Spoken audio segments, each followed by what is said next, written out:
आज हम देखते हैं कि इसमें VMware में क्लस्टरिंग क्या चीज़ होती है। क्लस्टर्स जो हैं वो कितने किस्म के होते हैं और बेसिकली क्लस्टरिंग का फ़ायदा क्या है इसमें। जो क्लस्टर्स पढ़ने जा रहे हैं उसमें हाई अवेलेबिलिटी है, फॉल्ट टॉलरेंस है एंड DRS। तो ये तीन किस्म के क्लस्टर्स हैं जो VMware में हम देखते हैं। और तो पहले तो हम ये देखेंगे कि भाई why do we need clustering, फ़ायदा क्या है उससे उससे हम कौन से गोल्स अचीव कर रहे हैं। और उससे पहले हम ये देखते हैं कि भाई किसी भी सिस्टम में हाई अवेलेबिलिटी किसको कहा जाता है। क्योंकि क्लस्टर्स की तीन किस्में हैं, हाई अवेलेबिलिटी है, फॉल्ट टॉलरेंस है और DRS है। हाई अवेलेबिलिटी का बेसिक मतलब क्या होता है, नाम से पता चल रहा है कि हाई अवेलेबिलिटी का मतलब कि ऐसा सिस्टम जिसकी अवेलेबिलिटी सबसे ज़्यादा हो। अब और अक्सर हमने ये टर्मिनोलॉजी देखी होगी कि सर्विस लेवल एग्रीमेंट, जिसको हम SLA भी कहते हैं, नेटवर्क एडमिनिस्ट्रेटर्स इस टर्म से काफ़ी वाकिफ होते हैं कि भाई किसी भी सिस्टम की अवेलेबिलिटी को मेक श्योर करने के लिए नॉर्मली जो कंपनीज होती हैं वो SLA साइन करती हैं अपने सर्विस प्रोवाइडर्स से।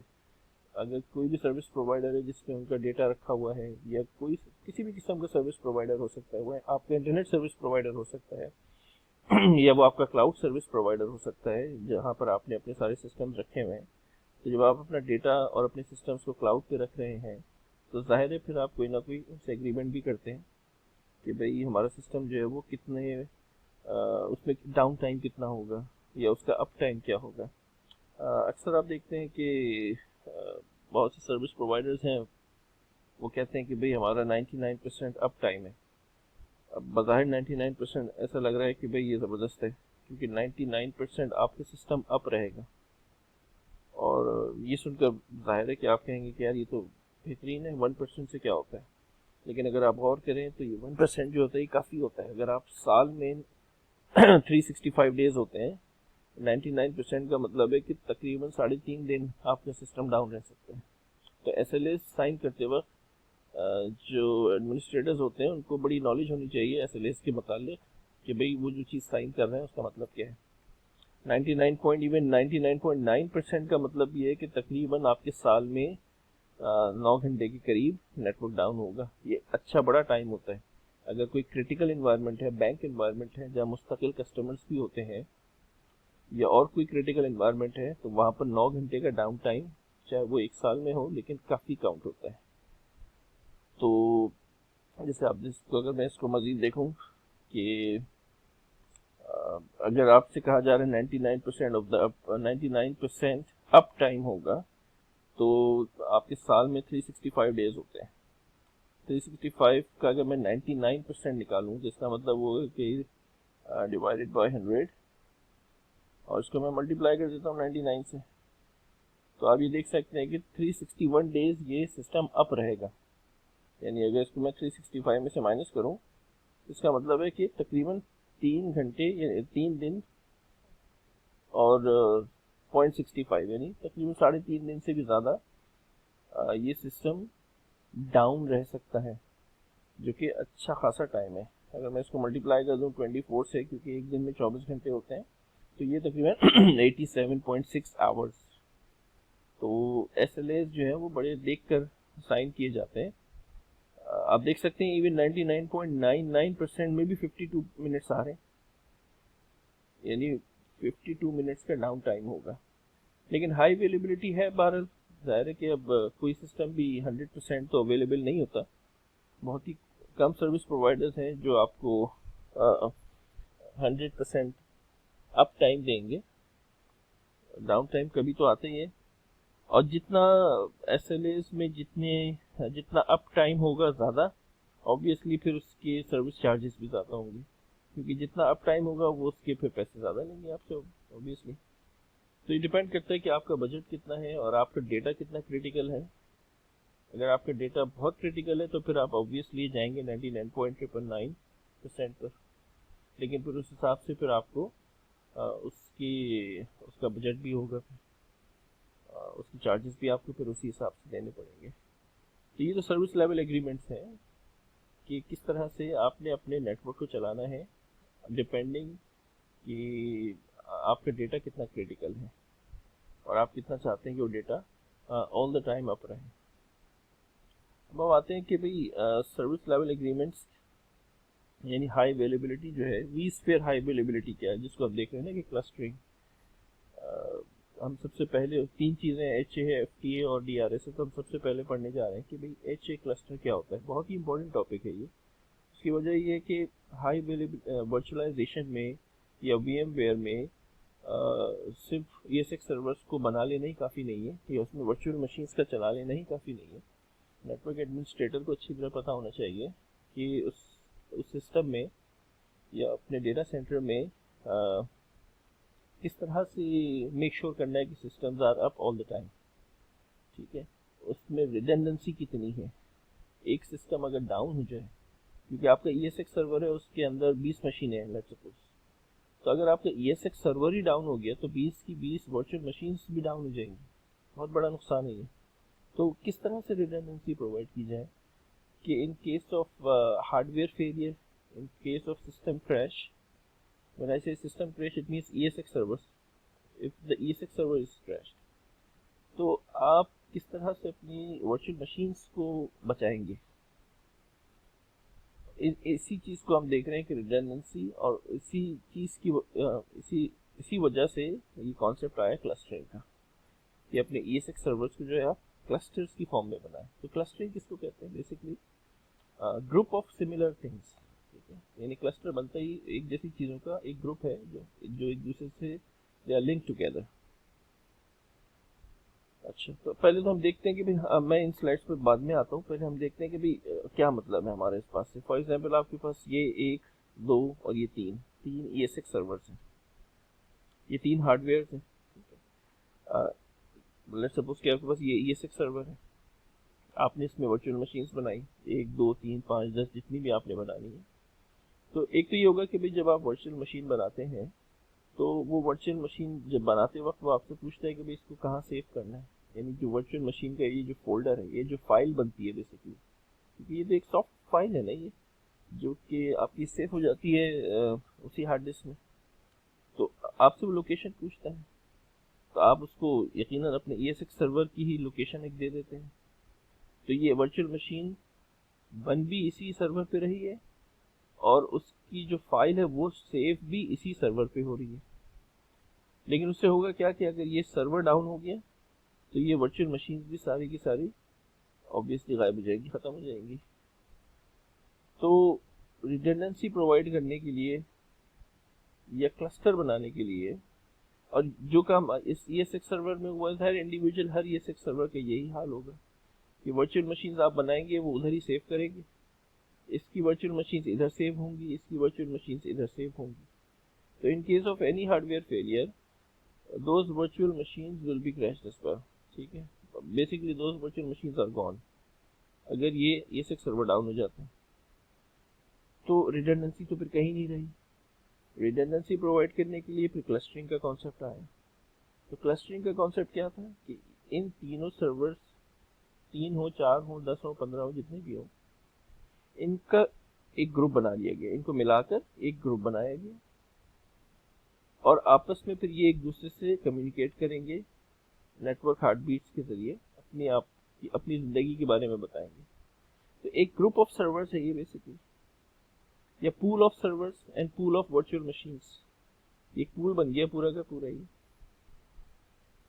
और इस ग्रुप में जो वर्चुअल मशीन्स होंगी आपस में वो एक दूसरे के साथ लिंक्ड होंगी। ये जो ग्रुप ऑफ वर्चुअल मशीन्स, ये ग्रुप ऑफ ESX होस्ट्स है, इसको आप क्लस्टर कहते हैं। लेकिन क्लस्टर बनाने की कुछ रिक्वायरमेंट्स है, या आप इनको ये कह सकते हैं कि कुछ प्रीरेक्विजिट्स हैं। सबसे पहली चीज़ जो सबसे इम्पोर्टेंट है क्लस्टर बनाने के लिए, एक तो ये कि आपके पास vCenter सर्वर होना चाहिए, क्योंकि ज़ाहिर है vCenter सर्वर वो है कि जिसमें आप एक साथ तमाम ESX सर्वर की मशीन्स को व्यू करते हैं। ठीक है, तो आप डेटा सेंटर बनाते हैं, उसके नीचे फिर ESX सर्वर्स आ रहे होते हैं और हर ESX सर्वर के नीचे फिर उसकी मशीन आ रही होती है। तो vCenter सर्वर भी आपके एनवायरनमेंट में होना चाहिए। लेकिन उससे ज़्यादा इम्पोर्टेंट बात यह है कि जब आप क्लस्टरिंग की तरफ जा रहे होते हैं तो फिर आपके पास एक्सटर्नल स्टोरेज होनी चाहिए। फिर आप अपनी वर्चुअल मशीन्स को लोकली सेव नहीं करेंगे, बल्कि बेसिकली आपकी जो वर्चुअल मशीन्स हैं वो इन एक्सटर्नल स्टोरेज पे मौजूद होगी, वहाँ पर सेव होगी। ये जो एक्सटर्नल स्टोरेज है ये आपकी सैन भी हो सकती है, नेस भी हो सकती है, यानी नेटवर्क अटैच स्टोरेज भी हो सकती है, और स्टोरेज एरिया नेटवर्क भी हो सकती है, लेकिन बस होनी एक्सटर्नल चाहिए। यानी आपकी जो मशीन है वो आपके हार्डवेयर में ना हो, इधर ना पड़ी हुई हो, इसकी हार्ड ड्राइव में ना हो, बल्कि एक्सटर्नल कहीं सेव हो। और ये बात लॉजिकल भी है, क्योंकि अगर ये वर्चुअल मशीन इधर ही है और ये हार्डवेयर डाउन हो गया तो वो वर्चुअल मशीन तो गई। लेकिन अगर वो वर्चुअल मशीन जो बनी इधर थी, लेकिन उसकी जो फाइल है, जो फोल्डर बनता है इसका, वो आपने इधर सेव किया हुआ है बाहर, तो इस मशीन के डाउन होने की सूरत में जो बाकी जो वर्चुअल होस्ट हैं, ESX होस्ट हैं, उनमें से कोई भी उनको अप कर देगा। यानी बिल्कुल ऐसे ही है, इस तरह से समझे कि आपका एक वर्ड डॉक्यूमेंट है, जैसे आपका रेज्यूमे है, तो वो एक वर्ड फाइल है, यानी resume.doc डॉक, वो एक फाइल है। बनती कैसे? माइक्रोसॉफ्ट वर्ड चाहिए होता है आपको, तो वो बने कहीं भी, किसी आप अपने लैपटॉप पे आपके पास अगर माइक्रोसॉफ्ट वर्ड है तो आप उससे अपना रेज्यूमे बना सकते हैं, यानी वो फाइल। अब वो फाइल अगर आपके लैपटॉप पे ही सेव होगी, लैपटॉप क्रैश होने की सूरत में वो फाइल भी खत्म हो गई। लेकिन अगर वो फाइल आपने कहीं एक्सटर्नल स्टोरेज पे सेव की हुई होगी, तो बेशक आपके लैपटॉप का हार्डवेयर क्रैश भी हो जाए, वो फाइल तो सेफ रहेगी, और उसको ओपन आप कहीं से भी कर सकते हैं। उसको ओपन करने के लिए सिर्फ इंजन चाहिए, और माइक्रोसॉफ्ट जो वर्ड फाइल है उसको ओपन करने के लिए जो इंजन है उसको हम माइक्रोसॉफ्ट वर्ड कहते हैं। बिल्कुल इसी तरह ये फाइल जो है वर्चुअल मशीन की, ये भी एक फाइल है जो कि आप एक्सटर्नल सेव कर लें। और अगर ये हार्डवेयर फेल हो गया तो उस मशीन को या उस फाइल को दोबारा ओपन करने के लिए आपको सिर्फ इंजन की जरूरत होगी, और वर्चुअल मशीन को दोबारा अप करने के लिए, दोबारा ओपन करने के लिए जो इंजन है उसको आप ESX कहते हैं, या हाइपरवाइजर। तो वो तो कहीं भी मिल सकता है आपको।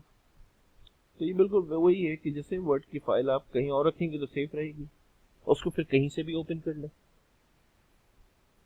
अब ये कॉन्सेप्ट तो एक तो प्रीरेक्विजिट्स हो गए कि भाई vCenter सर्वर चाहिए होता है, और सबसे मेन चीज जो है वो आपको एक्सटर्नल स्टोरेज चाहिए, ठीक है। और क्लस्टरिंग बेसिकली क्या है कि ग्रुप ऑफ ESX होस्ट है। तो अब ये काम किस तरह से करती है हम ये भी देख लेते हैं पहले, क्योंकि हम ये कह रहे हैं कि ESX सर्वर डाउन भी अगर हो जाए तो उसकी जो वर्चुअल मशीन्स हैं वो चलती रहेंगी, या वो आसानी से दूसरे ESX होस्ट उनको दोबारा ऑन कर लेंगे, दोबारा अप कर देंगे। तो डाउन टाइम जो है वो बहुत ही मिनिमल होगा, बहुत ही कम होगा। तो हाई अवेलेबिलिटी क्लस्टर कैसे काम करता है उसको फिर हम देख लेते हैं। तो हाउ HA वर्क्स, जैसे मैंने आपसे कहा कि vSphere HA provides high availability, ठीक है, फॉर वर्चुअल मशीन्स। और किस तरह? By pooling the virtual machines, यानी pool of virtual machines and hosts का और वर्चुअल मशीन्स का एक पूल है, और उस पूल यानी, और वो किस में मौजूद है? क्लस्टर में मौजूद है। यानी क्लस्टर क्या है? Basically pool of ESX hosts, ठीक है। वो कहता है कि होस्ट जितने भी हैं, होस्ट इन अ क्लस्टर, यानी क्लस्टर के अंदर जितने भी ESX सर्वर्स हैं, आर मॉनिटर्ड, मुस्तकिल मॉनिटर किए जा रहे हैं। And in the event of failure, कोई भी उनमें से एक फेल हो गया अगर, the virtual machines on the failed host are restarted on alternate host. यानी अगर आपका लैपटॉप खराब हो गया तो आपकी जो वर्ड डॉक्यूमेंट की फाइल है वो तो कहीं और से भी ओपन हो जाएगी। बिल्कुल ऐसा ही है कि अगर एक ESX होस्ट फेल हो गया तो उसकी जो वर्चुअल मशीन है वो कहीं और से ओपन हो जाएगी, कहीं और से अप हो जाएगी। लेकिन ये होगा कैसे काम, ये फिर हम अभी देख लेते हैं इसको, ठीक है।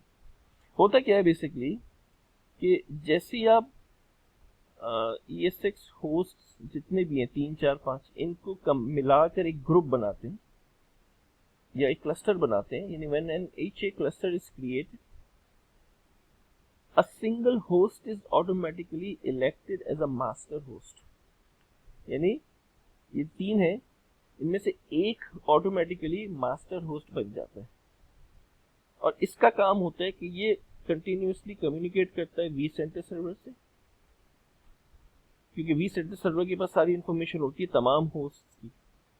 तो ये मास्टर है और ये मुस्तकिल इसको हार्ट बीट्स मिल रही होती हैं बाकी रिमेनिंग जितने भी स्लेव होस्ट हैं। अगर हार्ट बीट आती रहेगी, यानी हार्ट बीट से मतलब ये है कि ये चेक करता रहेगा मुस्तकिल कि हाँ भाई ये ऑन है, ये पावर्ड ऑन, ये चल रहे हैं या नहीं चल रहे। अगर ये महसूस करेगा कि यार इनमें से कोई डाउन हो गया है, तो फिर अप्रोप्रिएटली यानी उसी हिसाब से फिर ये एक्शन लेगा कि भाई जो वर्चुअल मशीन या जो ESX होस्ट डाउन हुआ है, अब मैंने उसकी वर्चुअल मशीन को कैसे अप करना है। तो जैसी क्लस्टर बनता है, एक जो है वो मास्टर बन जाएगा और बाकी जितने भी होंगे वो स्लेव होंगे। याद रखें कि एक क्लस्टर में फिर एक ही मास्टर बनता है, बाकी सारे के सारे फिर होस्ट ही होते हैं। ठीक। अच्छा, अब ये जो मास्टर बना है, ये मास्टर ऑटोमेटिकली बनता तो है, लेकिन ये बनता कैसे, यानी इन होस्ट में से मास्टर कौन सा बनता है, वो सर्वर या वो ESX होस्ट जिसमें सबसे ज्यादा डेटा स्टोर होता है। सिंपल वर्ड्स में सबसे ज्यादा स्टोरेज अटैच जिस होस्ट के साथ होती है, ये सबसे ज्यादा स्टोरेज जिस होस्ट की होती है, वो मास्टर बन जाता है। ठीक है, और ये चीज यहाँ पर मेंशन भी कर दी हमने कि द मास्टर होस्ट क्या करता है, कम्युनिकेट्स विद vCenter सर्वर, जो मैंने आपको बताया, और फिर वो मॉनिटर करता है किसको, the state of all virtual machines, protected virtual machines end of the slave host, यानी स्लेव होस्ट हैं उनको भी मॉनिटर करता है, उनकी वर्चुअल मशीन्स को भी मॉनिटर करता है। मास्टर होस्ट का बेसिकली मास्टर होस्ट की रिस्पॉन्सिबिलिटीज क्या होती हैं, ये जो मैंने अभी बताई है लिखी हुई है कि monitoring the state of slave host, यानी बाकी जो स्लेव होस्ट है उनको मॉनिटर करना, monitoring the power state of और वर्चुअल मशीन्स उनको मॉनिटर करना। ठीक है, और फिर managing the list of cluster host and यानी उनकी पूरी लिस्ट को देखना, जिसका जो कि लिस्ट अवेलेबल होती है vCenter सर्वर पे। तो ये तो काम मास्टर का है। तो हमने क्या देखा कि जैसे ही हम इसको एक क्लस्टर में ऐड करते हैं, और क्लस्टर बनाना बहुत आसान होता है, आप vCenter सर्वर पे जाते हैं और आपका जो डेटा सेंटर होता है उसको आप राइट क्लिक न्यू क्लस्टर करेंगे, वो पूछेगा किस किस को ऐड करना है, आप कहेंगे इस होस्ट को ऐड करना है, इसको भी करना है और इसको भी करना है। वो जब तीनों ऐड हो जाएंगे, तो जैसे ही ऐड होंगे एक इलेक्शन होगा इनके दरमियान, जो होस्ट सबसे ज्यादा डेटा स्टोर रखता होगा वो जीत जाएगा उस इलेक्शन को, वो मास्टर बन जाएगा, वो बाकी सब क्या बन जाएंगे, स्लेव बन जाएंगे। अब इनके दरमियान आपस में हार्ट बीट के जरिए कम्युनिकेशन होगी। हार्ट बीट सिंपल एक मैसेज है जो कि होस्ट एक दूसरे को भेजेंगे और अपनी जिंदगी के बारे में बताएंगे। अगर किसी की भी जिंदगी खत्म होती है तो फिर मास्टर होस्ट डिसाइड करेगा कि उसकी वर्चुअल मशीन्स के साथ मैंने क्या करना है। ये सिंपल सा कॉन्सेप्ट है इसका। ठीक है, अच्छा देखें अब क्या लिखा हुआ है। When you add a host to a vSphere HA cluster, आप किसी भी होस्ट को ऐड करते हैं क्लस्टर में, तो बेसिकली क्या होता है कि उस होस्ट में एन एजेंट इज अपलोडेड, एक एजेंट अपलोड हो जाता है, यानी एक पीस ऑफ सॉफ्टवेयर है जो कि इंस्टॉल हो जाता है to the host and configured, और वो कॉन्फ़िगर होता है to communicate with other agents in the cluster. यानी जैसे ऐड करते हो तो एक पीस ऑफ सॉफ्टवेयर, एक एजेंट ऐड हो जाता है, उसका काम होता है कि वो हार्ट बीट भेजना, दूसरे होस्ट से कम्युनिकेट करना। ठीक है, each host in the cluster functions as a master या स्लेव। तो हर होस्ट या तो मास्टर होता है या स्लेव होता है। मास्टर एक ही होता है, बाकी जितने होते हैं वो सब क्या होते हैं, स्लेव होते हैं। ठीक है, when vSphere HA is enabled for a cluster, all active hosts participate in an election। वही बात जो मैंने आपको बताई थी, किस लिए इलेक्शन होता है, to choose the cluster's master host. ये मास्टर होस्ट को चूज कैसे किया जाता है, the host that mounts the greatest number of data stores, ठीक है, has an advantage in the election, और फिर वही मास्टर बन जाता है। Only one master host exists per cluster, एक मास्टर होस्ट होगा, बाकी जितने होंगे वो सब क्या होंगे, स्लेव होस्ट होंगे। ठीक है, तो यहाँ तक तो हमने देखा कि जो HA क्लस्टर है, अब हाई अवेलेबिलिटी क्लस्टर में और FT क्लस्टर में फर्क क्या होता है, और हम ये देखते हैं कि हाई अवेलेबिलिटी में बेसिकली डाउन टाइम होता भी है या बिल्कुल ये सारा वक्त मशीन्स अप रहती है। हाई अवेलेबिलिटी में डाउन टाइम होता है। अब वो देखते हैं कि किस तरह से। अभी तो हमने ये देख लिया, यहाँ तक तो ये समझ लिया कि क्लस्टर किसको कहते हैं और और क्लस्टर बनता कैसे है, और जब क्लस्टर बनता है तो बेसिकली होता क्या है। ठीक है, अच्छा अब हम ये देखते हैं कि मतलब ये बेसिकली क्लस्टर काम किस तरह से करता है, और जब भी कोई ESX होस्ट फेल होता है तो इस मास्टर को कैसे पता चलता है, और ये कैसे डिसाइड करता है कि ये जो मेरे स्लेव में से कोई एक स्लेव होस्ट है या जो भी है, दो है या एक, वो डाउन हो गया है। क्योंकि इसने डिसाइड करना है ना, ये डिसाइड करेगा, पहले तो डिक्लेयर करेगा कि हाँ भाई फला होस्ट फेल हो गया है। जब डिक्लेयर कर दिया उसने उसको फेल, तो अब इसकी जिम्मेदारी होगी कि उसकी जो वर्चुअल मशीन्स हैं उनको फिर अब कैसे किया जाए। तो असल तो पहला तो ये स्टेप है कि भाई इसको मास्टर को पता कैसे चलेगा कि ये होस्ट फेल हो गए हैं, क्योंकि इसका काम, पहला काम ये है कि डिक्लेयर करना। फिर हम देखेंगे कि डिक्लेयर जब कर देता है तो फिर आगे के स्टेप्स क्या होते हैं, कि फिर उसके एक्शन क्या होते हैं, वर्चुअल मशीन्स को वो कैसे अप करता है और किन किन होस्ट पे वो अप करता है।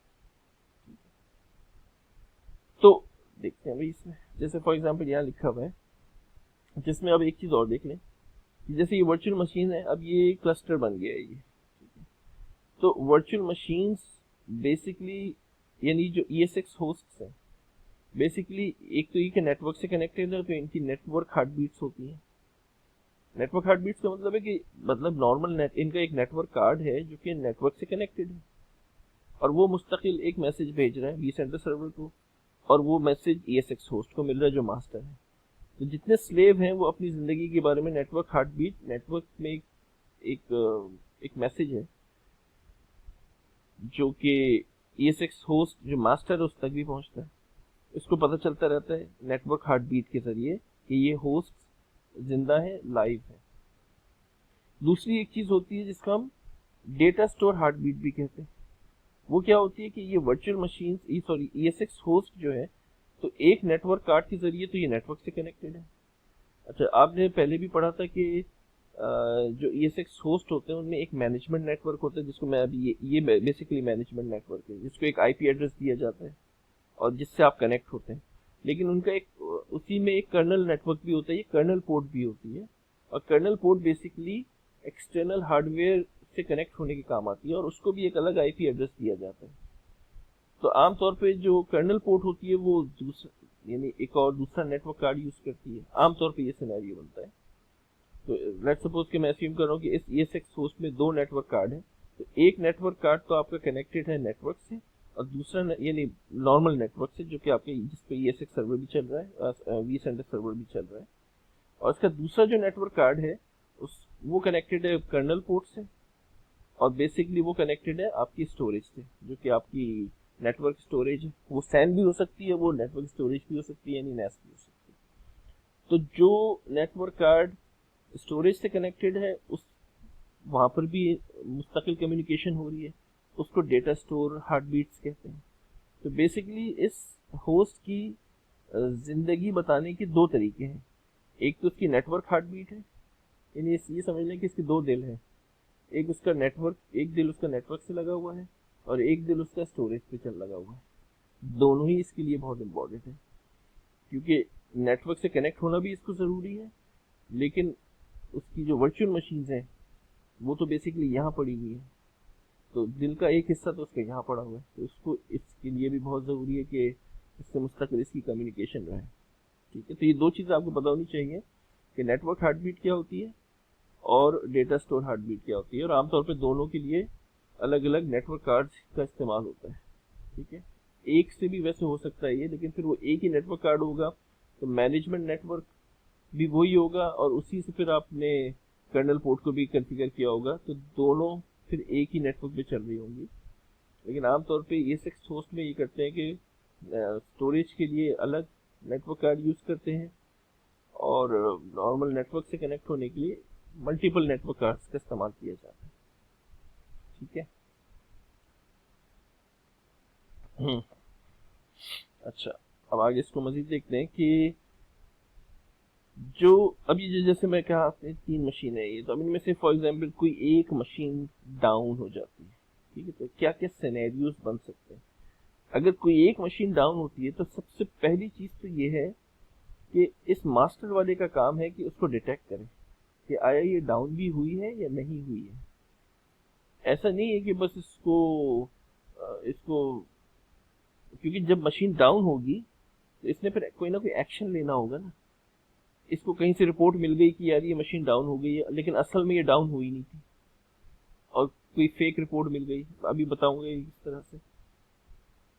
इस ये समझा कि मशीन तो डाउन हो गई है, ये फौरन गया और इसकी तमाम वर्चुअल मशीन को जाके रिस्टार्ट कर दिया, हालांकि ये तो पहले से ना ES6 होस्ट डाउन हुआ था ना वर्चुअल मशीन डाउन हुई थी।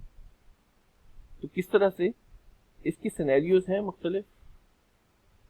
उनमें से सबसे पहले हम देखते हैं कि अगर ये ES6 होस्ट कंप्लीटली डाउन हो जाए, यानी ये इसका हार्डवेयर फेलियर हो जाए फॉर एग्जाम्पल, ठीक है, तो इसको कैसे पता चलेगा, ये क्या क्या स्टेप्स करेगा। In a vSphere HA cluster 3 types of host failures are detected. यानी जो होस्ट फेलियर है ना, वो भी 3 किस्म के। या तो ये होगा कि जो होस्ट है वो कंप्लीटली डाउन हो जाए, स्टॉप्स फंक्शनिंग, यानी ये जो मशीन है ये कंप्लीटली इसमें हार्डवेयर फेलियर हो जाए, ये क्रैश हो जाए, ठीक है। दूसरा ये भी हो सकता है कि वो मशीन क्रैश नहीं हुई बल्कि सिर्फ नेटवर्क से अलग हो गई। ये भी तो हो सकता है कि उसका ये नेटवर्क कार्ड खराब हो गया, मशीन तो अप है, ये वर्चुअल मशीन्स भी अप है इसका ये नेटवर्क कार्ड जो इसको कनेक्ट कर रहा था बेसिकली vCenter सर्वर से, ये खराब हो गया, तो सिर्फ उसकी ये कनेक्टिविटी लूज होगी, लेकिन उसकी डेटा स्टोर से तो कनेक्टिविटी मौजूद होगी, यानी इसका जो दूसरा नेटवर्क है वो तो चल रहा है डेटा स्टोर वाला। तो उस सूरत में हम इस मशीन को डेड तो नहीं कहेंगे, हम ये तो नहीं कहेंगे कि मशीन जो है इसमें हार्डवेयर फेलियर आ गया, चलो भी इसकी वर्चुअल मशीन को रिस्टार्ट कर दो, वर्चुअल मशीन तो ऑन है, सिर्फ इसकी नेटवर्क कनेक्टिविटी यहां से गई है, दूसरी तरफ से तो मौजूद है। या फिर ये भी हो सकता है कि ये जो होस्ट है ये नेटवर्क से भी कनेक्टेड हो और यहां से भी कनेक्टेड हो और ये खुद भी पावर्ड ऑन हो, सही हो बिल्कुल, लेकिन किसी वजह से इसकी कनेक्टिविटी मास्टर से लूज हो गई हो। जैसे ऐसा अक्सर होता है ना, नेटवर्क में आपका कंप्यूटर लगा हुआ है, हम अक्सर नहीं होता कि हम अपने फैकल्टी रूम में बैठे हुए हैं और हमारा कंप्यूटर जो है वो बिल्कुल पावर्ड ऑन है और नेटवर्क से भी कनेक्टेड है और हम इंटरनेट भी एक्सेस कर रहे हैं, हम लेक्चर्स का फोल्डर भी एक्सेस कर रहे हैं, लेकिन उसी नेटवर्क पे लगे हुए एक प्रिंटर से हमारी डिसकनेक्टिविटी हो गई, प्रिंटर को हम एक्सेस नहीं कर पा रहे। हालांकि तो इसका ये मतलब तो नहीं होगा ना कि हमारा जो लैपटॉप है या हमारा जो कंप्यूटर है वो नेटवर्क से आउट हो गया या पावर डाउन हो चुका है। भाई नेटवर्क की किसी एक चीज से हो सकता है हमारी कनेक्टिविटी लूज हो गई हो किसी वजह से, तो हम ये नहीं कह सकते कि भाई हमारा जो सिस्टम है वो डाउन हो गया है, वो सिर्फ उसके, तो ये भी हो सकता है। तो एक तो इसका ये होगा कि या तो ये पूरा का पूरा सिस्टम क्रैश हो जाए, एक बात। दूसरा फेलियर क्या हो सकता है कि भाई इसकी सिर्फ कनेक्टिविटी लूज हो जाए, यानी एक नेटवर्क कार्ड इसका खराब हो जाए, लेकिन दूसरा तो चल रहा है, डेटा स्टोर से तो वो कनेक्टेड है। तीसरा ये पॉसिबिलिटी है कि भाई इसके दोनों नेटवर्क कार्ड बिल्कुल सही है, ये इससे भी कनेक्टेड है, ये डेटा स्टोर से भी कनेक्टेड है, लेकिन फॉर सम रीजन कोई सॉफ्टवेयर ग्लिच भी हो सकता है कि इसकी कनेक्टिविटी मास्टर से खत्म होगी। तो जब मास्टर से खत्म होगी तो मास्टर तो ये समझेगा ना कि डेड हो गया ये। तो अब ये देखते हैं कि किस तरह से मास्टर रिएक्ट करता है। तो ये 3 पॉसिबिलिटीज हैं इसमें। तो अब देखें इसमें क्या वो कहते हैं, the master host monitors the liveness of slave host, ठीक है, in the cluster. This communication is done through the exchange of network heartbeats every second. Her second में नेटवर्क हार्टबीट्स इधर से उधर जा रही है, इसमें तो कोई मसला नहीं है। When the master host stops receiving these heartbeats from a slave host, simple English है, सिंपल वर्ड्स है कि अगर मास्टर को किसी तरह इसकी हार्टबीट आना बंद हो जाए, यानी वहां से जो कम्युनिकेशन है वो उसकी बंद हो जाए, तो वो फौरन ये नहीं कह देगा कि भाई, वो फौरन डिक्लेयर नहीं कर देगा कि ये होस्ट डेड हो गया है। वो क्या करेगा, वो चेक करेगा पहले कि for host liveness before declaring the host to have failed. अब वो क्या चेक करेगा?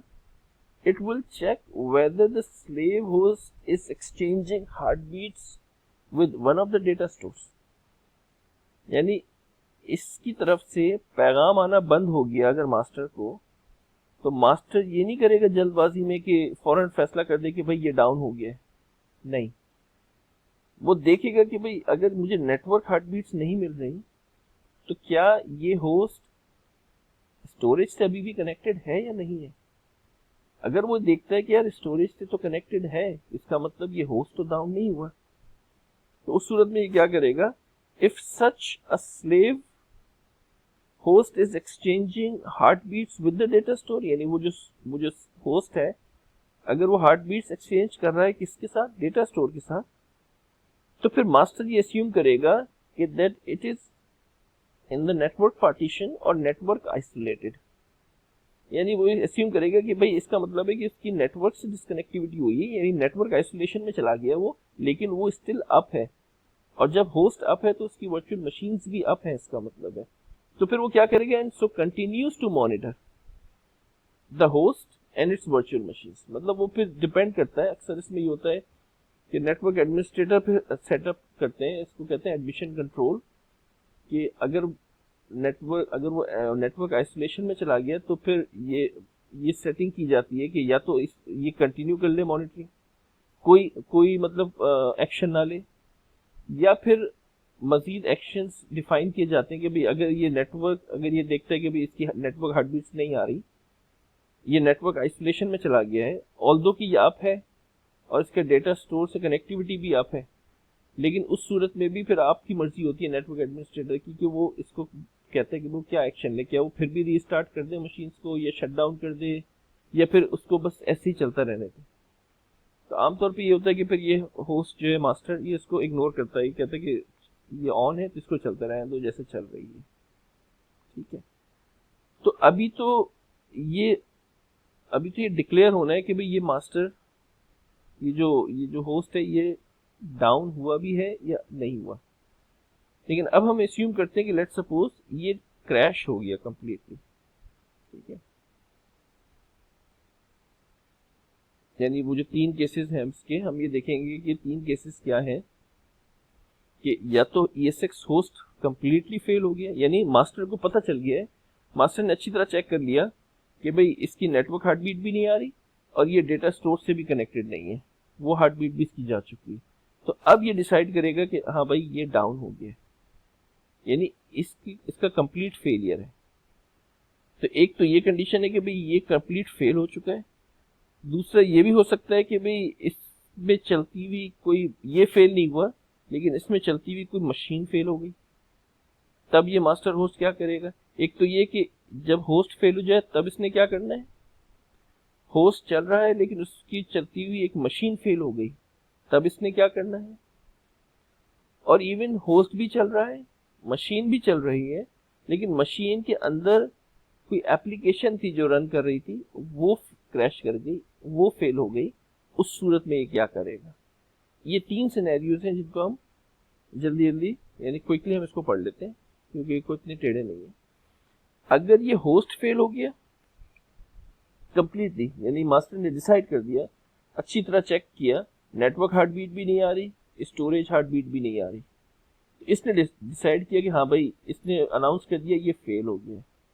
अब इस पे चल रही थी ये 2 वर्चुअल मशीन्स, ये 2 वर्चुअल मशीन्स बेसिकली चल इस होस्ट पे रही थी, यानी वर्चुअल मशीन्स इसी होस्ट का प्रोसेसर भी यूज कर रही थी, इसी का नेटवर्क कार्ड भी यूज कर रही थी, इसकी रैम यूज कर रही थी। लेकिन असल में ये वर्चुअल मशीन्स की जो फाइल थी वो कहाँ पड़ी हुई थी? यहाँ पड़ी हुई, ठीक है। जैसे आप वर्ड डॉक्यूमेंट को अपने लैपटॉप पे ओपन करते हैं, तो वो जो वर्ड डॉक्यूमेंट जब ओपन होता है तो आप ही के लैपटॉप की रैम भी यूज करता है, आप ही के लैपटॉप का प्रोसेसर भी यूज करता है, लेकिन जब आप उसको क्लोज कर देते हैं तो वो वापस उसी एक्सटर्नल स्टोरेज पे जाके सेव हो जाता है। तो बिल्कुल इसी तरह कि अगर वो ये क्रैश हो गया तो वर्चुअल मशीन्स तो यहाँ पड़ी हुई। तो होस्ट क्या करेगा? Master host, when a host fails vSphere HA, यानी HA क्लस्टरिंग में क्या होता है, HA क्लस्टर में क्या होता है कि जब एक होस्ट फेल हो जाए तो इसकी जो वर्चुअल मशीन्स हैं वो फिर किसी और होस्ट पे अप हो जाएंगी, क्योंकि ये वर्चुअल मशीन बेसिकली यहाँ पड़ी हुई है। जब इसने डिसाइड कर लिया कि ये फेल हो गया, अब ये कहेगा कि अच्छा इसकी कौन कौन सी वर्चुअल मशीन है, वर्चुअल मशीन ए है और बी है जो यहाँ पड़ी हुई है, तो वो इक्वली इन दोनों में डिवाइड कर देगा कि एक मशीन तुम ऑन कर दो, एक मशीन मैं ऑन कर देता हूँ। क्योंकि आमतौर पे ये होता है कि ये इक्वली इसको डिवाइड कर देता है कि भाई जितने भी होस्ट हैं वो आपस में डिवाइड कर लें, और एक वर्चुअल मशीन जैसे यहाँ अप हो गई, अब ये वर्चुअल मशीन पड़ी हुई तो चूंकि यहाँ थी, अब ये वर्चुअल मशीन इसी का हार्डवेयर यूज कर रही है, और वर्चुअल मशीन जो बी है वो इसका हार्डवेयर यूज कर रही है। ठीक है, तो HA में वर्चुअल मशीन यहाँ पड़ी हुई होती है ऊपर। तो होस्ट के डाउन होने की सूरत में वर्चुअल मशीन दूसरे होस्ट रीस्टार्ट कर देंगे। तो याद रहे कि ये HA है, हाई अवेलेबिलिटी, इसमें भी डाउन टाइम है। डाउन टाइम क्या है कि जैसे ये होस्ट डाउन हुआ, इस एक तो ये टाइम लगा कि इसको इसने डिक्लेयर करने में जितना भी टाइम लिया, क्योंकि इसने पहले चेक किया नेटवर्क बीट भी नहीं आ रही, फिर उसने चेक किया डेटा स्टोर भी नहीं है, इसकी कनेक्टिविटी डेटा स्टोर से भी नजर नहीं आई इसको, तो इसने फैसला किया कि भाई ये डाउन हो चुका है। एक तो थोड़ा सा क्विक टाइम तो ये भी लगा, प्लस वो टाइम की जो, क्योंकि ये वर्चुअल मशीन जो है ये तो यहाँ पड़ी हुई है ना, अब जैसे ये डाउन हो तो ये तो एक फाइल है जो यहाँ पड़ी हुई है, तो इसको इंजन स्टार्ट करेगा। तो उतना टाइम जितना वर्चुअल मशीन के ऑपरेटिंग सिस्टम को अप होने में लगता है वो भारत डाउन टाइम होगा। ठीक है, क्योंकि मशीन रीस्टार्ट हो रही है ना, जब रीस्टार्ट होने का जितना टाइम भी मशीन लेगी, 2 मिनट 3 मिनट 5 मिनट तो वो उतना डाउन टाइम आएगा। तो HA में 100% अप टाइम नहीं होता, बल्कि उतना डाउन टाइम होता है जितना वर्चुअल मशीन को रीस्टार्ट करने में लगेगा। ठीक है, और जितनी भी वर्चुअल मशीन्स हैं उनको रीस्टार्ट करने में जितना भी टाइम लगेगा।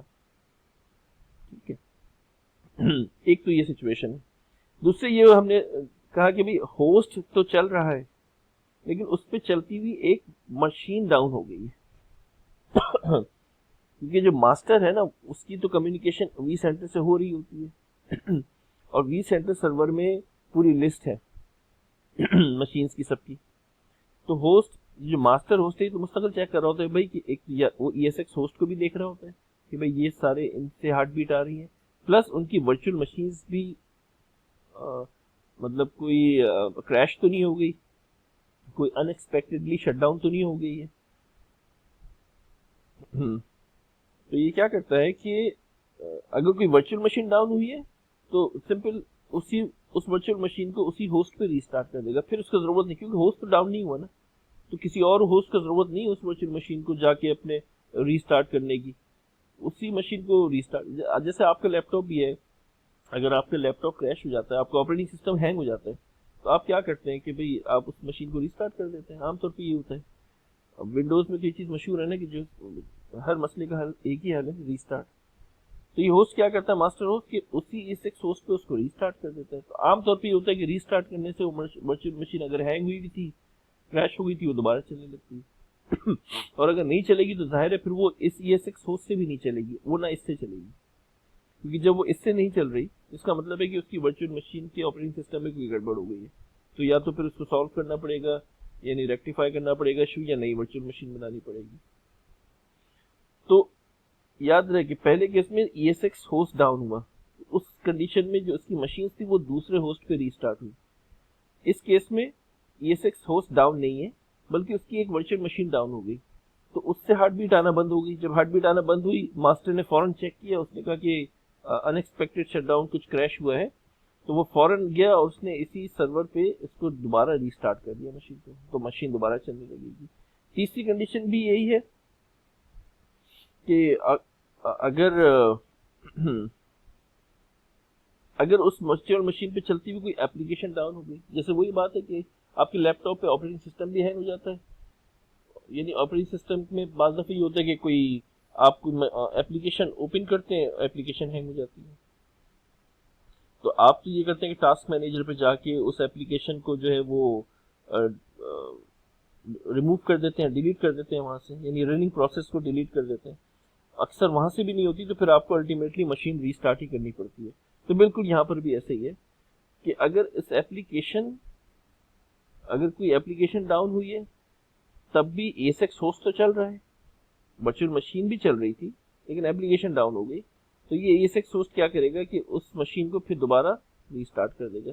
यानी सिंपल वर्ड्स में, यानी कहीं और से मूव करने की जरूरत ही नहीं है, उसी होस्ट पे, उसी ESX होस्ट से कहेगा कि भाई चलो इसको रीस्टार्ट कर दो क्योंकि ये एप्लीकेशन हैंग पड़ी हुई है। लेकिन याद रहे कि एप्लीकेशन की मॉनिटरिंग जो है ना, उसके लिए फिर VMware टूल्स चाहिए होते हैं।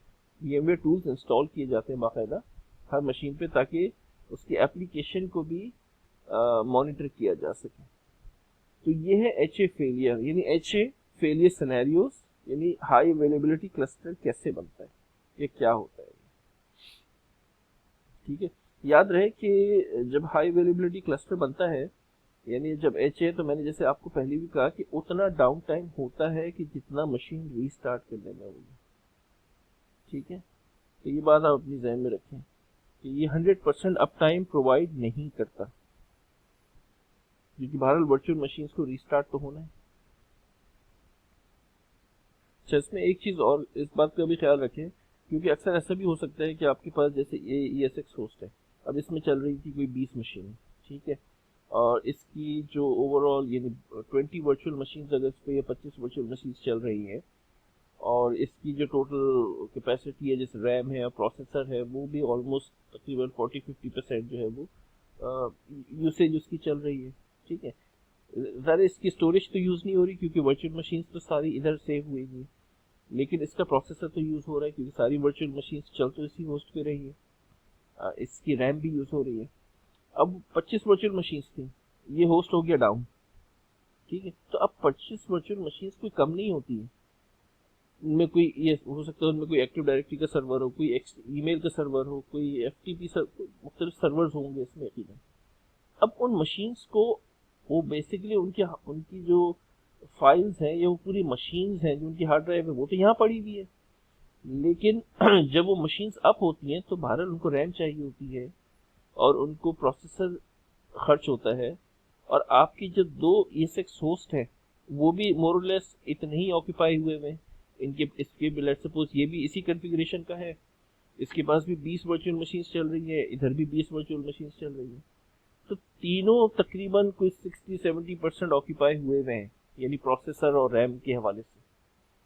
अब 70% ये भी ऑक्यूपाई हुआ है, 70% ये भी ऑलरेडी ऑक्यूपाइड है, और अब ये होस्ट हो गया डाउन, और इसकी 70% जो ये ऑक्यूपाई था, यानी इसका भी अब बड़ा लोड है 70% का, तो वो कैसे इक्वली डिवाइड होगा, क्योंकि ये तो इसमें तो 25 इतनी सारी वर्चुअल मशीन थी, अब वो सब की सब ये दो आपस में डिवाइड करेंगे तो इन दोनों के ही एक तरह से कहेंगे ना कि इन दोनों के दम निकल जाएगा पूरा, कि भाई इनके पास इतनी रैम नहीं होगी, इनके पास इतना प्रोसेसर इतना ज़्यादा वैसा नहीं होगा।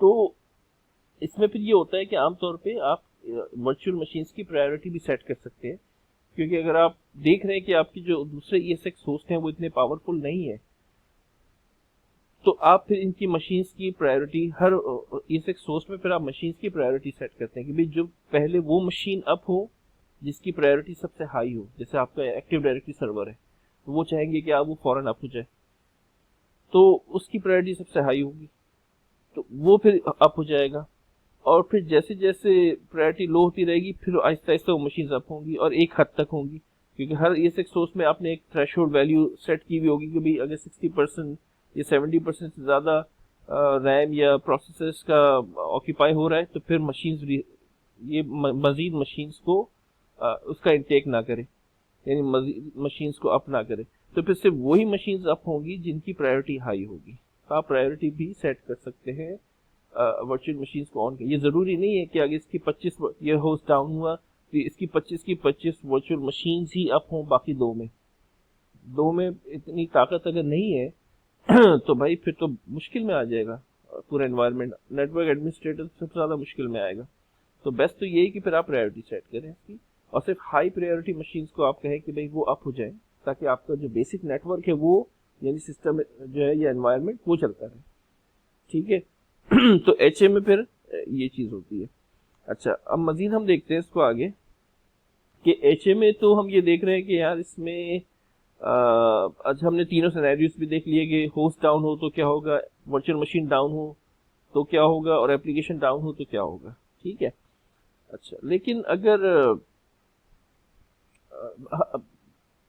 फॉल्ट टॉलरेंस पे जाने से पहले हम ये देख लेते हैं कि एक चीज होती है डीआरएस, यानी एक क्लस्टर तो था एचए क्लस्टर, दूसरा क्लस्टर है DRS cluster, distributed resource scheduler. ये भी बड़ी मजेदार चीज है और ये बड़ी इंपॉर्टेंट चीज है, क्योंकि ये एक बेहतरीन किस्म की रिडंडेंसी तो नहीं, अलबत्ता ये बेहतरीन किस्म का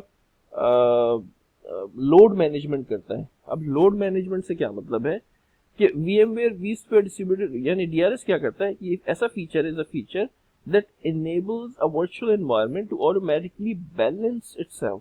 ठीक है, बैलेंस करता है itself across your ESX host in a cluster in an effort to eliminate resource contention। क्या मतलब हुआ इस बात का कि DRS क्या करता है कि लेट्स सपोज कि आपका अभी कोई क्रैश नहीं हो रहा, कोई सिस्टम डाउन नहीं हो रहा, भाई ये तीनों ESX होस्ट अपने नॉर्मल उसमें चल रहा है। ठीक है।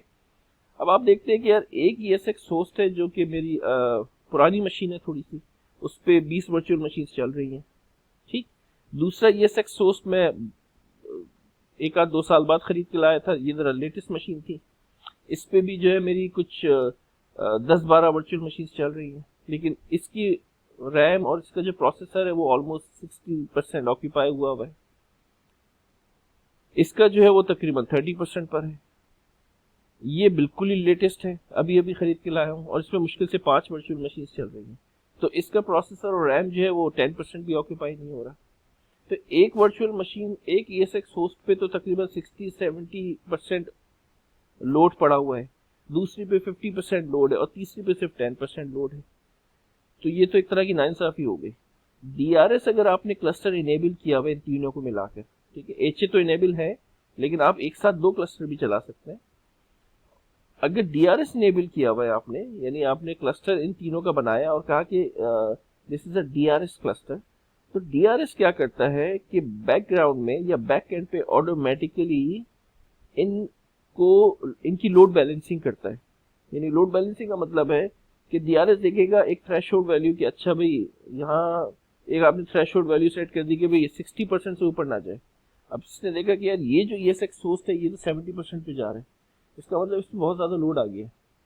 तो फिर क्या करेगा कि ये यूजिंग vMotion यानी जो लाइव माइग्रेशन होती है ताकि यूजर्स को ना पता चले, ये चलती हुई मशीन को ऑटोमेटिकली किसी और कम लोड वाले ESX होस्ट पे मूव कर देगा। तो ये काम बैक एंड पे होगा या बैकग्राउंड पे होगा, यूजर्स को पता भी नहीं चलेगा, मशीन को पावर डाउन भी नहीं करना पड़ेगा या शट डाउन भी नहीं करना पड़ेगा, क्योंकि लाइव माइग्रेशन है जिसको vMotion भी कहते हैं। तो DRS वो फीचर है जो ऑटोमेटिकली क्लस्टर में मौजूद ESX होस्ट की लोड बैलेंसिंग करता है। ठीक है। तो ये बड़ा ही स्मार्ट आप जिसको कह सकते हैं कि ये सिस्टम है कि अब उसने देखा कि यार यहाँ 70% पे पहुंचा हुआ है, तो फिर बाकी दो में कितना कितना परसेंट है। अच्छा, इसने कहा 50% है, इधर सिर्फ 10% है, तो इसने यहाँ से 2 मशीनें उठाई और इधर मूव कर दी। अच्छा, ये मूविंग चलती रहेगी, मतलब ऐसा नहीं है कि इसने मूव कर दी कल को वो देखेगा कि यार ये तो आहिस्ता आहिस्ता इस पे इतना मूव हुआ कि ये 60-70 पे आ गया और ये बिल्कुल नीचे आ गए, तो फिर दोबारा भी वापस भी लेके जा सकते हैं। लेकिन ये ऑटोमेटिकली होगा, नेटवर्क एडमिनिस्ट्रेटर इस पे काम नहीं करेगा। ठीक है। तो DRS बेसिकली क्या कर रहा है कि अपने एनवायरनमेंट को बैलेंस में रखने के लिए मशीन्स को इधर से उधर लाइव माइग्रेट करता है। ठीक है। DRS migrate VMs from over utilized ESXi host, जो कि बहुत ज्यादा जिन पे लोड है, टू अंडर यूटिलाइज्ड होस्ट। ठीक है। DRS performs these migrations of VMs across hosts in a cluster without any downtime by using vMotion। Downtime नहीं है इसमें कोई, ये नहीं कि मशीन को पावर डाउन करके फिर वो इधर से उधर मूव कर रहे थे, चलती हुई मशीन को यूज करता है, मूव करता है, और यही खास बात है इस vMotion की भी। ठीक है। तो आप खुद सोचें कि अगर इस एनवायरनमेंट में HA क्लस्टर बना हुआ हो, HA तो आपने बना नहीं है क्योंकि वो तो रिडंडेंसी के काम आ रहा है कि एक अगर होस्ट डाउन हो जाएगा तो उसकी वर्चुअल मशीन्स कहाँ चलेंगी। तो जब आपने HA बनाया, आपने कहा यार होस्ट डाउन हो गया, इसकी 2 वर्चुअल मशीन्स हैं, अब इन 2 वर्चुअल मशीन्स को मैं क्या करूं, एक इसको यानी मास्टर होस्ट ही कहेगा भाई चलो एक तुम ऑन कर दो, एक मैं ऑन कर देता हूँ। लेकिन अगर इस एनवायरनमेंट में अगर डीआरएस भी चल रहा होगा तो फिर आसानी हो जाएगी। फिर ये जरूरी नहीं है कि वो इक्वली डिवाइड करे। वो कहेगा कि यार अच्छा इसकी 10 वर्चुअल मशीन थी, अब ये होस्ट तो डाउन हो गया है, तो इसकी 10 वर्चुअल मशीन को मैंने अप करना है बाकी 2 में। तो वो 2 में फिर देखेगा कि किसके पास ज्यादा कैपेसिटी है, उसके पास ज्यादा वर्चुअल मशीन ऑन हो जाएंगी। तो ये भी हो सकता है कि इसके पास से 2 मशीन ऑन हो, इसके पास 8 मशीन ऑन हो जाएंगी। क्योंकि डीआरएस तो ये काम कर रहा है कि वो देख रहा है, चेक कर रहा है मुस्तकिल कि कौन सा ईएसएक्स होस्ट ओवरलोडेड तो नहीं हो रहा। उस हिसाब से तो डीआरएस और एचए ये आपस में मिल के काम करते हैं। तो दोनों क्लस्टर्स एक साथ भी बने हुए हो सकते हैं। ठीक है, तो ये तो आपका डीआरएस क्लस्टर था। उसके बाद आखिर में आता है फॉल्ट टॉलरेंस क्लस्टर। ये बेसिकली उन लोगों के लिए कि जिनका डेटा बहुत ही क्रिटिकल है, यानी वो ये चाहते हैं, क्योंकि आप देखें ना एचए में भी मैंने आपसे कहा ना कि डाउन टाइम है इतना कि जितना मशीन रीस्टार्ट हो रही है। तो यार मशीन रीस्टार्ट होने का जो डाउन टाइम है वो भी तो बाज़ दफ़ा 5 मिनट, सर्वर्स को रीस्टार्ट होने में बाज़ दफ़ा 5-5 मिनट से ऊपर लग जाता है। तो रनिंग एनवायरनमेंट और बहुत ही क्रिटिकल एनवायरनमेंट है जिसमें आपका जो क्लाइंट है वो नहीं चाहता कि मेरा 1 सेकंड के लिए भी सिस्टम डाउन हो, 1 मिनट के लिए भी सिस्टम डाउन नहीं होना चाहिए। तो वर्चुअल मशीन 5 मिनट के लिए अगर डाउन हो गई तो बहुत ज़्यादा है। तो फॉल्ट टॉलरेंस क्या होता है कि उसमें बिल्कुल वही चीज़ है, लेकिन मतलब इसको ये कहते हैं कि भाई ये 100% अप टाइम है इसका। A fault tolerance system is designated so that in the event of an unplanned outage, ठीक है, a backup virtual machine can immediately take over with no loss of service। ठीक है, अब देखें ये किस तरह से काम करता है। फॉल्ट टॉलरेंस में क्या होता है कि लेट्स सपोज कि ये 3 होस्ट है आपके पास, ठीक है, इन तीनों का आपने बनाया क्लस्टर एफटी क्लस्टर। ठीक है, अब आप एचए क्लस्टर नहीं बना रहे बल्कि आप बना रहे FT cluster, fault tolerant cluster. Fault tolerant cluster में क्या होता है, या मैं इस यहां से समझ लूं क्योंकि यहाँ वर्चुअल मशीन्स बनी हुई हैं। तो फॉल्ट टॉलरेंट क्लस्टर में क्या होगा कि बेसिकली अब जैसे ये वर्चुअल मशीन ए और बी है, ये इस ESXi होस्ट पे चल रही है। ये दोनों मशीन सेव कहाँ है, ये इधर एक्सटर्नल स्टोरेज पे मौजूद है। ठीक है, लेकिन जब ये मशीन डाउन हो रही है तो ये जो ए और बी है ये अप हो रही है इधर और इधर, और अप टाइम लग रहा है। अगर ऐसा हो कि फॉल्ट टॉलरेंस में बेसिकली क्या होता है कि जैसे ये मशीन ए है, ये ESX होस्ट ये वाला इस मशीन को चला रहा है, ये यहाँ पड़ी हुई है। इसी मशीन ए का एक और रेप्लिका यहाँ पर होगा जो कि किसी और होस्ट से अप होगा। यानी ये दोनों मशीन साइमल्टेनियसली एक साथ चल रही होंगी, दोनों पावर्ड ऑन होंगी। एक प्राइमरी होगी और एक सेकेंडरी होगी, लेकिन एक वक्त में दोनों मशीनें चल रही होंगी। एक होस्ट पे होगी, दूसरी दूसरे होस्ट पे होगी। इसी तरह मशीन बी है तो उसकी एक प्राइमरी चल रही होगी और उसी टाइम पे एक सेकेंडरी चल रही होगी, वो किसी और होस्ट से अप होगी। अब अगर ये मशीन ए जो इस होस्ट पे चल रही थी, अगर ये होस्ट डाउन हो गया तो बाकी होस्ट को जरूरत नहीं है कि उसकी इस प्राइमरी को रीस्टार्ट करने, बल्कि क्या होगा कि इसका जो रेप्लिका है वो भी तो ऑन है ना, और वो भी साथ साथ चल रहा है। तो जब एक डाउन हो जाएगी तो दूसरी तो अप है मौजूद, फौरन वो दूसरी वाली इसको टेक ओवर कर लेगी और ESX सर्वर को उसको रीस्टार्ट नहीं करना पड़ेगा क्योंकि वो तो पहले से स्टार्ट है। तो यहाँ पर वो जो रीस्टार्ट होने का जो डाउन टाइम है वो भी नहीं आ रहा। ठीक है, लेकिन नुकसान क्या है इसमें, सबसे बड़ा नुकसान ये है कि ऑब्वियसली आपकी डबल स्टोरेज खर्च हो रही है।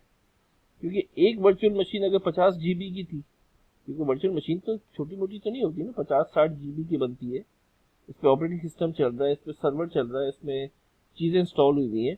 तो अब आपके पास सिर्फ एक वर्चुअल मशीन 50 है, लेकिन खामखा आप उसका सेकेंडरी भी साथ साथ चला रहे हैं, सिर्फ इसलिए कि भाई आपको एक्स्ट्रा आपको 100% अप टाइम चाहिए। तो भाई जब आपने कुछ पाने के लिए कुछ खोना पड़ता है भाई। अगर आपको 100% अप टाइम चाहिए तो भाई फिर पैसे भी खर्च करने पड़ेंगे, आपके स्टोरेज पे फिर पैसे ज़्यादा लगाने पड़ेंगे, क्योंकि हर मशीन का एक रेप्लिका चल रहा होगा। तो अगर इस एनवायरनमेंट में 100 मशीनें चल रही हैं तो 100 की फिर 200 मशीनें चल रही होंगी बेसिकली एक साथ, क्योंकि हर मशीन का एक रेप्लिका होगा, एक प्राइमरी एक सेकेंडरी। अगर प्राइमरी डाउन हो गई तो सेकेंडरी इसको टेक ओवर कर लेगी, और टेक ओवर करेगी तो इसका मतलब है कि यूजर को पता भी नहीं चलेगा, क्योंकि वो मशीन रीस्टार्ट नहीं हुई, वो पहले से ऑन है। ठीक है, ये कहलाता है फॉल्ट टॉलरेंट क्लस्टर, जिसमें मशीन एक प्राइमरी और एक सेकेंडरी चल रही होती है। ठीक है, अच्छा, जब प्राइमरी और सेकेंडरी मशीन चल रही है तो जितना काम होता है वो सब प्राइमरी में होता है। ठीक है, क्योंकि बेसिकली प्राइमरी है तो असल तो यही है जो चल रही है। लेकिन अब जैसी कोई प्राइमरी में कोई किसी किस्म की कोई चेंजेस होती है, कोई नया यूजर बना, फॉर एग्जांपल ये मशीन एक्टिव डायरेक्टरी का सर्वर है, तो उस पर कोई नया यूजर बना, ये फौरन रेप्लिकेट होगा इस पे, यानी जो काम इधर होगा उसको फौरन रेप्लिकेट होगा इस सेकेंडरी में, ताकि ये दोनों एक जैसी रहें बिल्कुल। ठीक है, ये ना हो कि प्राइमरी भी काम हो ही चला जा रहा है और ये पीछे रह गई, नहीं, ये फौरन इसको पे ट्रांसफर करता है। और ये जो वर्चुअल मशीन्स हैं, कि जो इनपुट इसको मिला वो इनपुट फौरन ट्रांसफर हुआ और सेकेंडरी को मिला, ताकि ये दोनों अप टू डेट रहें। इस टेक्नोलॉजी को, जिससे एक वर्चुअल मशीन की लाइव इनपुट फौरन लाइव दूसरे पे पहुंच जाए, इस टेक्नोलॉजी को VMware vLockstep भी कहा जाता है। क्या चीज है ये? VMware vLockstep is technology that captures inputs and events that occur on primary virtual machine। ठीक है, उनको कैप्चर करता है and sends them to the secondary VM, ताकि दोनों अपडेट रहें। VMware vLockstep is a technology that supports VMware's fault tolerance component of, यही वजह है, क्योंकि अगर ये काम नहीं होगा तो भाई फिर फॉल्ट टॉलरेंस नहीं चल सकेगी ना। फॉल्ट टॉलरेंस के चलने के लिए ज़रूरी है कि ये वी लॉक स्टेप टेक्नोलॉजी होनी चाहिए, एक प्राइमरी एक सेकेंडरी। प्राइमरी में जैसी जो काम होगा फॉरन रेप्लिकेट हो जाएगा सेकेंडरी में, ये दोनों अप टू डेट रहेंगे। एक डाउन हो गई, दूसरे उसको फॉरन टेक ओवर कर लेगी, इसमें कोई किसी किस्म का कोई डाउन टाइम नहीं आ रहा। ठीक है भाई, तो ये हमारा आज का टॉपिक था कि जिसमें हमने HA पढ़ा, यानी HA DRS और fault tolerance. DRS basically redundancy नहीं दे रहा, बल्कि लोड बैलेंसिंग का काम करता है। तो DRS HA क्लस्टर के साथ भी काम कर सकता है, DRS फॉल्ट टॉलरेंस के साथ भी काम कर सकता है। ठीक है, DRS तो हाँ, मतलब फॉल्ट टॉलरेंस और HA में आपने वाज़ेह फर्क देख लिया कि HA भी वही काम कर रहा है जो फॉल्ट टॉलरेंस कर रहा है, लेकिन फर्क ये है कि HA में मशीन रीस्टार्ट होती है जिसमें डाउन टाइम लगता है, जबकि फॉल्ट टॉलरेंस में मशीन रीस्टार्ट नहीं होती, बल्कि उसका रेप्लिका ही चल रहा होता है और वही उसको टेक ओवर कर लेता है। ठीक है, और उसमें फिर डाउन टाइम बिल्कुल भी नहीं आता। तो ये था हमारा आज का टॉपिक। आज हम फिर इतना ही रखते हैं। Thank you very much.